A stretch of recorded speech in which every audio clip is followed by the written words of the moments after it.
a week of balanced bowls for you, Monday through until Friday. The recipe for each balanced bowl can be found in the description of this video. You are about to get so many ideas from this video, so maybe you feel a little stuck in the kitchen sometimes, or you just lack inspiration, or you're not sure what to do with certain ingredients, how to pair them together. This video has got you covered. So you can find my balanced bowl ebook over on my website, along with all of my other recipe ebooks. Let me know which one catches your eye, which one you'll be making. Let's jump into Monday's balanced bowl. Let's go. If there's a bowl that has it all, this is the one. This is my honey and thyme halloumi, creamy pesto butter bean, and roasted aubergine bowl. The details in each of the dishes in this bowl is what makes it so fantastic. I think pairing anything with honey and thyme halloumi will make it fantastic, but no, the creamy pesto butter bean is one thing that you definitely have to try. It's been a complete lunchtime changer for me. And I mean, come on, you just cannot go wrong with roasted aubergine. It never disappoints. Do love a good piece of freshly cooked halloumi. There's nothing like it, nothing that compares. I'm gonna make some honey and thyme halloumi. So I've got some fresh thyme, and of course I've got some honey. I'll probably have a few of you wondering what a replacement of halloumi can be. And I guess there's no kind of vegan alternative, but you could of course use like a vegan cheese that you enjoy, or you could use like a piece of tofu and kind of season it really well and cook it. That would be delicious. It's that time of the year where we're using the queen of summer herbs. We are using basil in absolutely everything. I say this all the time, but basil just feels like a natural mood enhancer. I can literally feel the effects of basil when I'm cooking with it, when I'm eating it. It's truly amazing. Other ingredients for our creamy pesto include yogurt. We're going to be using some tahini. When we make our creamy pesto, we're going to combine it with the butter beans. Butter beans have a very kind of creamy feel anyways, so combined with the creamy pesto, yes, beautiful. So we're going to roast up some aubergine. Aubergine will just soak up all of the flavor, all of the spices that we're going to use. Right now, my tomato selection is crazy. They are fully flourishing. So make the most of them whilst they are juicy, whilst they are tasting absolutely delicious. So to top the bowl off, we're going to be using some pine nuts. We're just going to gently toast them till they go golden. And yeah, toasted pine nuts just work so well for this bowl in particular. So to begin, we are going to prepare our roasted aubergine by simply just chopping our aubergine into kind of like chunky cubes. Then we're going to place it in a bowl and we're going to add all of our flavor. So we're going to give it some good salt, and then we are going to combine it with the roasted aubergine marinade, which includes spices like cumin and coriander, garlic powder, oregano. Basically, we are going to make this roasted aubergine absolutely delicious. So we're going to place our aubergine on a lined baking sheet, and we're going to place it into the oven, and we're going to roast it until it is looking something like this. By the time I was ready to serve this bowl, I had about half of the aubergine left because I had been just too tempted. It was so good. So preparing this creamy pesto couldn't be more straightforward. I grabbed my mini food processor and I placed in the fresh herbs along with all of the creamy ingredients. So the yogurt and the tahini. I added in some lemon zest with the remaining ingredients before blitzing everything until I reached my desired consistency. This is definitely something that can be made in big batches. This could be used for so many other things. But yeah, for this recipe, we're combining it with butter beans. I think butter beans are one of my preferred beans to combine the creamy pesto with. It just works really, really well together. So for this honey and thyme halloumi, we're going to chop our halloumi into kind of like large pieces, and then we're going to combine the marinade, so to speak. So the honey, some lemon juice, and some fresh thyme. We're going to pour that over the halloumi. This could be done anywhere between like 4 to 1 hour before cooking it, or if you want to cook it straight away, it will still be yum. It will still be delicious. I placed my halloumi into the pan and just cooked until it was golden, drizzling over more of that leftover marinade, and oh my goodness, just the sight of this halloumi alone is doing it for me. I finished by toasting some pine nuts until they were golden. So the only thing left to do was to plate up this gorgeous, stunning bowl. So I placed on those creamy pesto butter beans, which are a great meal prep lunchtime option, by the way. That roasted, full of flavor aubergine, the honey and thyme golden halloumi with those toasted pine nuts, and I added a little bit of salad on the side, so some chopped cucumber and cherry tomatoes, scattered with some more fresh herbs, some basil, and oh my god, just devoured this bowl. I really, really, really enjoyed this one. Look at those butter beans. Oh my goodness. So this is my tuna, parmesan chickpeas, roasted sweet potato, salsa verde, kale and avocado bowl. This is probably the most simple bowl to piece together. I cannot get over those roasted parmesan chickpeas. Everyone loves roasted chickpeas, but add some parmesan to them. unreal. Salsa verde is that type of condiment that you can honestly just add to everything. I love all of the individual elements of this bowl. This tuna recipe is a staple for my lunch and can be enjoyed in so many ways. Ingredients that we'll need for this bowl include some cooked chickpeas. I would really recommend getting like a tasty chickpea. It will make all the difference when you're roasting it. So for our parmesan chickpeas, of course, we're going to be needing some parmesan. If you want to omit the parmesan, you could probably add nutritional yeast if you want to keep it completely vegan. For our really speedy tuna component, we're going to be using some tin tuna. We're also going to be adding in some yogurt. I love to use like a thick Greek yogurt. That's just my preference. If you want to keep it dairy free, that's absolutely fine. We're going to be using some red onions, some dill, lots and lots of lemon juice, black pepper, olive oil, the usuals. Yeah, it's all going in. So for our salsa verde, we're going to be using some fresh herbs, including fresh basil and fresh parsley. Also going to be needing some anchovies just for that kick, for that punch. We're going to be using some fresh garlic, lemon juice, chili flakes, and some capers. Other parts of this bowl include some roasted sweet potatoes, and we're also going to steam some kale as well. So starting with our roasted sweet potatoes, we're just going to begin by chopping up our sweet potatoes into cubes, into kind of like medium-sized cubes, I say, and then we're going to season them up. So you can place over some salt, some pepper. I added some cumin powder and a touch of cinnamon, along with a swirl of olive oil. I placed the sweet potatoes into a preheated oven of 200 degrees Celsius, and I left them in there for about 25 to 30 minutes. For our salsa verde, very simple. We're just going to grab a food processor and add all of our ingredients, including the fresh basil, parsley, shallots, garlic, anchovies, salt, pepper, chili flakes, lemon juice, and extra virgin olive oil. So we're going to blitz everything. I wouldn't say until smooth. I actually prefer like a texture to my salsa verde, but obviously that's just preference. But yeah, just blitz until you've reached your desired consistency. And if you do want it extra smooth, I would say use a blender. This vibrant green condiment is just in its own lane. I could just pour this over everything. It's incredible. So for our parmesan chickpeas, we're going to grab our cooked chickpeas. We're going to season with some salt, some dried herbs, some garlic powder, and then we're going to finely grate over that parmesan. I like quite a bit of parmesan. You can use as much or as little as you want to. Like I said, if you want an alternative to parmesan, you could try using nutritional yeast, although I haven't ever tried it myself, but I imagine it will work. And of course, we're going to be needing some extra virgin olive oil just to make sure everything gets crisped up in that oven. Look at me putting more parmesan on, no surprise there. So place your chickpeas on a lined baking sheet, making sure they are fully flat so they get crispy, and place them into a 200-degree oven. You want to leave them in there for about 20 to 25 minutes until they are golden and looking something like this. This lunchtime tuna combo is just a winner, and it can be prepped. It's so great just to have prepped in your fridge. You can add it to a sandwich, you can add it to a wrap, you can add it to a bowl, you can literally add it to anything. Into a bowl, I'm going to combine some tuna along with some yogurt, some Dijon mustard, have to have Dijon mustard, some red onion, some dill, some black pepper and some salt, a good swirl of olive oil,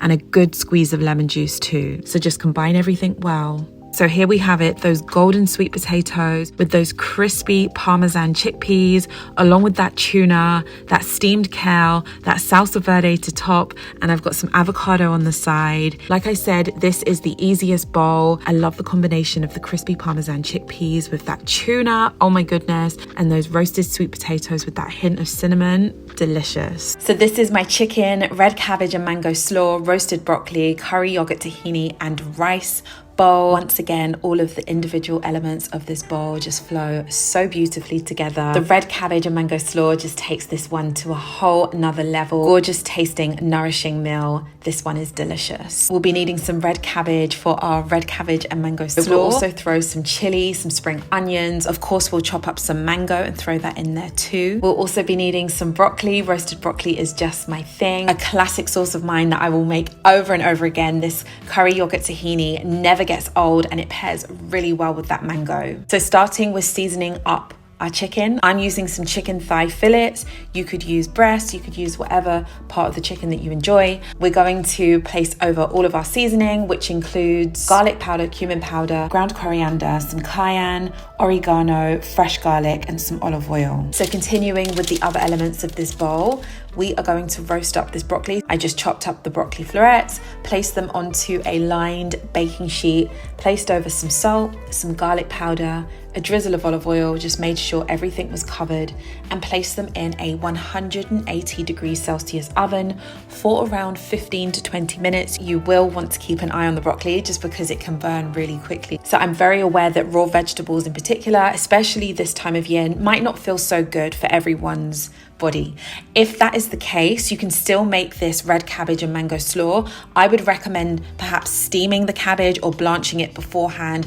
I'm okay with a little bit of raw foods every now and then during this season, but you can work these recipes to suit what feels best for you. So using a sharp knife, I finally chopped up my cabbage. If you'd prefer to use a grater, that's absolutely fine. I peeled and chopped up my mango into small cubes, followed on by chopping up the spring onions and the red chili. Into a bowl, I placed in the chopped red cabbage along with some salt, some apple cider vinegar, and a swirl of extra virgin olive oil, just simply massaging it with my hands just to break the red cabbage down. So I placed in the chopped mango, spring onions, red chili, just mixing everything well, and I just set this bowl aside. Moving on to this classic forever, I will love curry yogurt tahini dressing. It's just one of those dressings that elevates anything that you eat it with. So to a bowl, we'll add in our tahini, our yogurt of choice. It could be a Greek yogurt, coconut yogurt, whatever you're working with, some cumin, some curry powder, some salt, a little touch of maple syrup, a good squeeze of lemon juice, and a little touch of water just to kind of thin everything out when we're mixing it up. Another one that you'll probably want to make a big batch of because it is so unbelievably delicious. The way that you cook your chicken is completely optional. If it's easier to throw it in the oven, then do that. I was just in the mood for kind of like a griddle cooked piece of chicken. So I grabbed my chicken thighs, just placing them onto my griddle pan, turning them over, making sure that they were cooked thoroughly. So to serve everything up, I cooked some white basmati. You can serve it up with whatever rice that you enjoy. If you'd prefer to use quinoa, then that's absolutely fine. Topped with a generous swirl of that curry yogurt tahini. The combination of sweet and spicy and all the different texture elements of this bowl, oh my goodness, this one is beautiful. The colorful tones of all of the ingredients in this bowl is enough to just uplift my mood just by looking at it. So you can only imagine how I felt once I devoured this bowl. Another beautifully balanced, flavor-packed meal that I love. This is a fully vegan, plant-based option. This is my teriyaki tempeh and a spicy almond butter dressing bowl. This is all going to be on a base of quinoa, steamed mange tout, and the most amazing orange and sesame carrot salad. If you're a bit hesitant about cooking or using tempeh, maybe you haven't tried it before, this recipe will be the switch. This one will change the game for you, believe me. I love the simplicity and how effective this bowl is. This is one of those recipes that takes no time to throw together and will be on constant repeat in your kitchen, guaranteed. I've learned that there's a particular step when cooking tempeh that just changes the final result of it, and that is either steaming or boiling it. It makes all the difference. So I'm going to be using a shop-bought teriyaki sauce. You can get some really great ones these days that taste so good. The way that I have been eating and enjoying mange tout as of late, it's just my thing right now. I just like to kind of like flash steam my mange tout, and when I say flash steam, I mean just quickly steam it so it's still got that texture, it's still got that crunch. If you'd prefer to cook the mange tout using other cooking methods such as blanching or maybe lightly pan cooking, that would also work. My love for red quinoa continues, and I don't think it's going to end anytime soon. I adore red quinoa. There's something so flavoursome about it. I love the nutty taste. I actually eat raw carrot salad quite often, but this is a little switch up from my normal, just regular raw carrot salad. So we're going to make this orange and sesame carrot salad. Just using a few ingredients, you're going to see how tasty this one is. So we're going to be needing some carrots, some sesame seeds. I am obsessed with furikake. I say it in almost every video. I feel like I add it into everything. So you could use regular sesame seeds, you could use a blend like I'm using, furikake blend, you could use gomaseo, that's another really beautiful sesame seed blend. We're going to throw some chopped spring onions in there, we're going to use some orange, some rice vinegar. The spicy almond butter dressing is making a comeback in my kitchen. I used to love it. I literally used to throw it on everything. So we're going to be needing some smooth almond butter, some chili, honey, tahini, tamari or soy sauce. We're going to throw lots and lots of lime juice in there. So starting off with this tempeh, we're going to use a sharp knife. I like to cut mine into these triangle pieces. I would say one thing, and that is that I like them quite thin. That's just my personal preference. Bring a pot of water to boil and place in your tempeh. You don't even need to add salt because you're going to see the teriyaki is going to give it so much salt. So at this point, we're just simply going to boil it for about 10 minutes. Whilst the tempeh is boiling, we're going to jump straight into preparing this orange and sesame carrot salad. So we're going to grab a peeler and we're going to just ribbon up our carrots. So we're going to place our ribboned carrots into a bowl. We're going to squeeze over some orange juice, give it some rice vinegar, some salt, some sesame seeds. So that could be the furikake blend or just some regular sesame seeds. We're going to chop up some spring onions, add those into the bowl and just combine everything well. You could even use your hands if you want to, just to get all those flavors merged together. After about 10 minutes of cooking the tempeh, we're going to just drain the water, just set it aside, and we're going to continue by preparing our spicy almond butter dressing. So for this dressing, we're going to place our almond butter into a bowl, followed on by some grated ginger, some chopped chili, a touch of honey or maple syrup. We're going to add in some tamari or some soy sauce, some lime juice, and then we are going to add in some water. The water's just going to thin it out. Like the yogurt and tahini dressing, add the water gradually just until you reach your desired consistency. Give the dressing a taste, check if it needs anything more. Maybe it needs a little bit more lime or chili or maybe a touch of honey. Cooking up this tempeh could not be easier. So we're going to grab a pan, we're going to throw a little bit of oil in a pan on a medium heat, and then we're going to place in our tempeh pieces. So once golden on both sides, we're going to turn the heat off completely, and then we are going to pour in our teriyaki, and everything is still going to be very hot, so it's all going to just sizzle away. You can flip the tempeh again just to make sure all is coated in that teriyaki sauce. We're left with the most golden looking, delicious teriyaki tempeh. Could not be easier. The last step is to prepare this mange too. So whether you're steaming it, blanching it, preparing it in a pan, just go ahead and cook it up your way. Like I mentioned, I want my mange too to have that bite, so I just quickly steam it really quickly, like I'm talking like 1 minute, and it's done for me. So putting this teriyaki tempeh and spicy almond butter dressing bowl together, we're going to place on that quinoa along with the steamed mange too and that carrot salad. We're going to top it with that teriyaki tempeh and just drizzle over, pour over that spicy almond butter dressing. Top with some more sesame seeds. You can give it some coriander, a good squeeze of lime juice just to finish. Absolutely delicious. What I love most about this teriyaki tempeh is that number one, it's so easy to prepare, as you just saw. It's also really versatile. If you want, you can chop it up and you can throw it into stir fries. You can have it with rice, with noodles. I'm having it with quinoa. I love it with quinoa. I love that all the elements in this bowl can be made up beforehand and just thrown together. Another great idea for meal prep if that's your thing. This bowl is one of my current favorites. All of the different elements just sing to me. I really love this one. Better believe once I had finished filming this, I poured on so much more of that almond butter dressing. It is so good. This is the kind of food that makes me feel so excited. Simplicity at its finest. So this one is a vibrant one. So we've got black bean and cumin quinoa, chili butter corn, a cherry tomato salsa, griddled aubergine. We are going to need some corn, which we're going to make the chili butter corn with. We're going to make like a spicy butter and then griddle the corn. Oh, so good. So for our salsa, we are going to need some tomatoes. So you could use regular tomatoes. I prefer to use cherry tomatoes just because they have that added extra sweetness, that added edge, which I really love. We're also going to be adding in some red onions and some garlic, which we're going to roast, and then everything's just going to intensify and they're going to become sweet and just absolutely delicious. We're going to be chopping up some coriander and placing that in, lots and lots of lime, some chili of choice. You could use habanero, you could use Scotch bonnet, you could use jalapeno. The list is endless of what chilies you could use and incorporate. We're also going to need a little bit of chipotle paste. For the black bean and quinoa dish, we are going to be needing some quinoa, and we're also going to be using some black beans, which you can use ones that you've cooked from dried, or you could use cartoned or tinned, whatever is best for you. To this dish, we're going to be adding in some red pepper, some spring onions, and we're going to make the most, oh my goodness, this dressing. It's so simple, but it's so good. If you're familiar with my content, you know I soak absolutely everything, including quinoa. I like to soak it for around 2 to 4 hours. I just find that it digests a lot better. It just feels a lot better. So anyways, I took my soaked quinoa and then I simply just cooked it with a little bit of sea salt and some water. So we're going to chop up all of our ingredients, which includes that red pepper.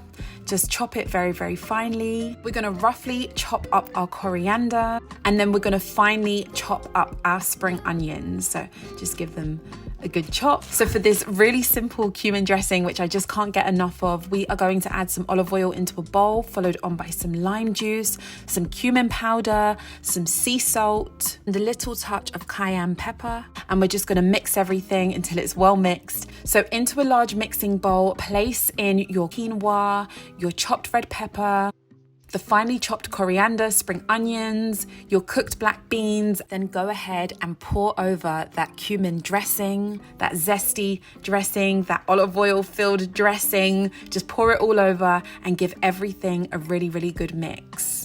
If you're like me and you take every opportunity you have to add black pepper, then go in and add a little bit of black pepper. For our fiery cherry tomato salsa, which has hints of chipotle, we are going to halve our cherry tomatoes, chop them in half. And then we are going to chop up our red onion just into kind of like large wedges. Place the cherry tomatoes and the red onion onto a flat baking tray. Season with some sea salt, drizzle over a little bit of olive oil, and then just whack them into a 190°C oven for about 20 to 25 minutes. Whilst your tomatoes are roasting away, go ahead and chop up that fresh coriander, and then finally chop up that jalapeno. Just being mindful of how many seeds you add. If you like it hot, then yeah, you know what to do. So when you remove your tray from the oven, your cherry tomatoes are going to be looking something like this. So yum, so good.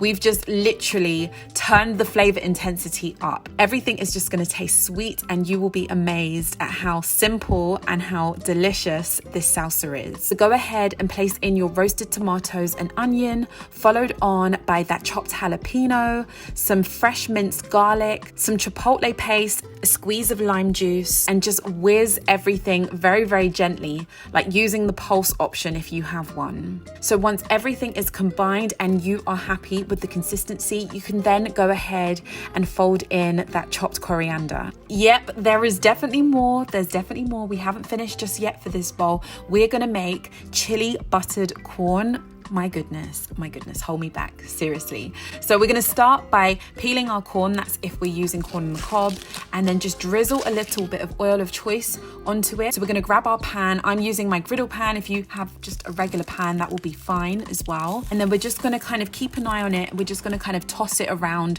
for like 10 minutes or so.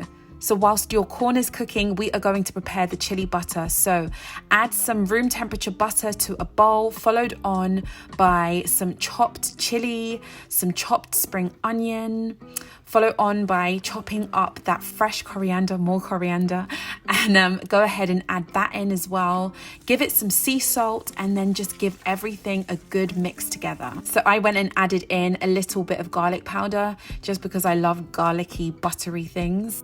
So grab that corn, which is going to be looking so good. It's going to be looking so enticing.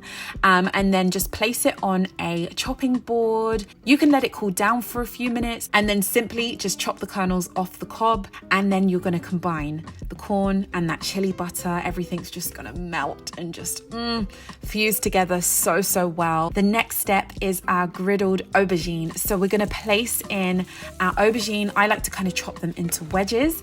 Yeah, so aubergine wedges into a large mixing bowl. We are going to place over some sea salt. We're going to add in some garlic powder, some cumin seeds, some smoked paprika, and we're going to drizzle over a little bit of olive oil, and of course finish with some black pepper. Make sure everything is covered really well. So grab your griddle pan or your pan of choice, and then just cook your aubergine on each side. I'd say about 2.5 to 3 minutes on each side.